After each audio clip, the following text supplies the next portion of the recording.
প্রথমে আমি র্যাবেরটা একটু আলাদা করে রাখি ডয়চে ভেলের প্রতিবেদন। বাকি যে তিনটি ঘটনা, সাবেক সেনাপ্রধান, পুলিশ প্রধান এবং আমাদের একজন সংসদ সদস্যের খুন হওয়া দেশের বাইরের মাটিতে, তিনটি ঘটনায় খুবই অস্বস্তিদায়ক সরকারের জন্য।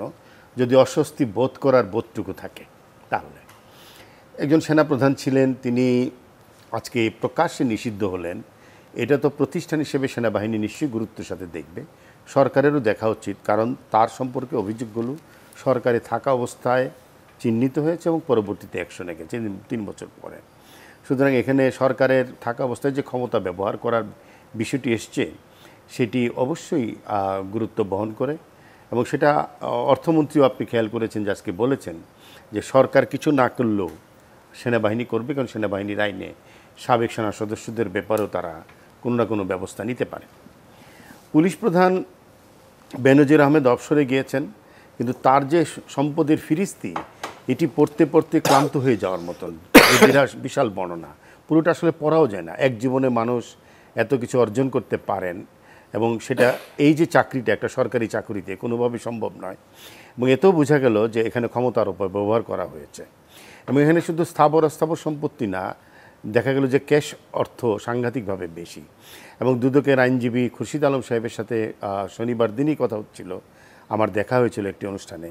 তিনি বলেছেন এগুলোর প্রাইমা ফেসি যদি চিন্তা করা হয়, তাহলে অনেকগুলোতেই প্রমাণ আছে বা প্রমাণ পাওয়া যাচ্ছে এরকম, যদিও চূড়ান্ত বিচারে গিয়ে সেটি হয়তো আপনি তো আইনজীবী, সেটা জানেনি।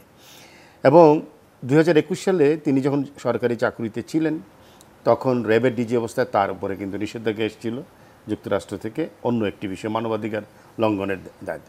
সুতরাং সরকারের অধীনে দুটি সংস্থা, এই সরকারের অধীনে দুটি বাহিনীর এরকম একটি দোষারোপের জায়গায় পড়ল, এটা তো সরকারকে অবশ্যই এক ধরনের বিব্রতকর অবস্থায় ফেলে। এবং এখানে সরকারের কিছু করণীয় আছে বলে মনে হয়।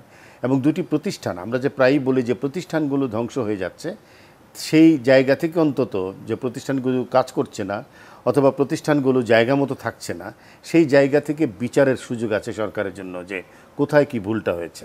জনাব ইশতিয়াক রেজা, আপনার কাছে ফিরে আসতে চাই। ডয়চে ভেলের ব্যাপারটি আপনি আলাদা করে রেখেছিলেন, সেটার ব্যাপারে আপনার মন্তব্যটা।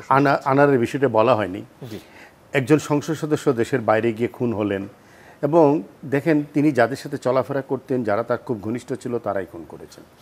এখানে যদি তার অতীত রেকর্ড দেখা যায়, তিনি পূর্ব বাংলা সরবরাহ পার্টি করতেন, তার বিরুদ্ধে অভিযোগ আছে যে তিনি চোরাচালানের সাথে, ওই এলাকার স্বর্ণ চোরাচালানের ব্যবসার সাথে জড়িত ছিলেন।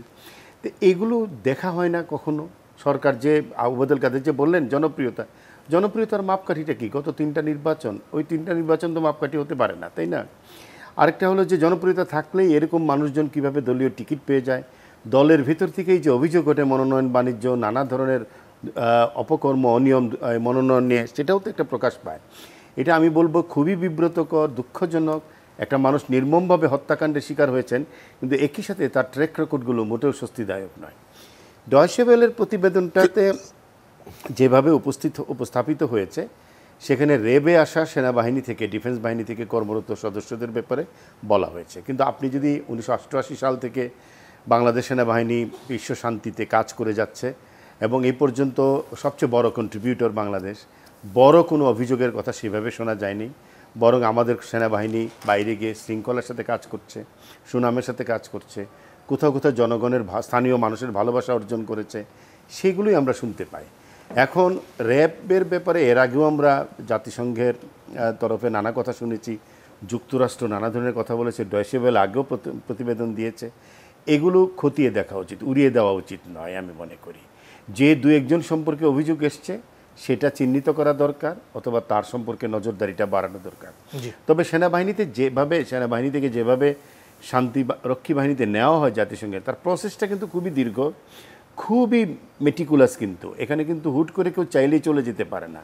এখানে জাতিসংঘের অনেক চাওয়া থাকে, মাল্টি ন্যাশনাল অনেকগুলো ফোর্স থাকে, অ্যাডমিনিস্ট্রেটিভ প্রসিডিওর থাকে।